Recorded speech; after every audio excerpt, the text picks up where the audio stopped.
નમસ્કાર મિત્રો, મારી પીઆર ગુજરાતી ચેનલમાં તમારું સ્વાગત છે।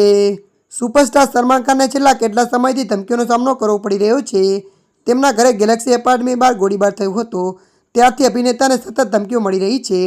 હવે અભિનેતાને ફરીથી જાનથી મારી નાખવાની ધમકી મળી છે, ત્યારે ગેલેક્સી એપાર્ટમેન્ટની બહાર બે શંકાસ્પદ લોકોની પૂછપરછ કરવામાં આવી છે। સલમાન ખાનને મળી રહેલી ધમકીઓની શ્રેણી ઓછી થવાની કોઈ સંકેત દેખાઈ રહી નથી। હવે ફરી એકવાર સલમાન ખાનને જાનથી મારી નાખવાની ધમકી મળી છે। મુંબઈના વિરેજ ટ્રાફિક વિભાગના વોટ્સએપ નંબર પર અજાણ્યા વ્યક્તિએ સલમાન ખાનને મારી નાખવાની ધમકી આપી હતી અને તેની કારને બોમ્બથી ઉડાવી દેવાની વાત પણ કરી હતી। ગયા વર્ષે સલમાન ખાનના ગેલેક્સી એપાર્ટમેન્ટની બહાર ગોળીબાર થયો હતો, ત્યારબાદથી તેની વિવિધ માધ્યમ દ્વારા પણ ઘણી વખતે ધમકીઓ મળી છે। સલમાન ખાનને આ વખતે ધમકી મળ્યા બાદ હવે પોલીસ હરકતમાં આવી ગઈ છે। આ કેસમાં બે શંકાસ્પદ યુવાનોની પણ શોધખોળ કરવામાં આવી છે।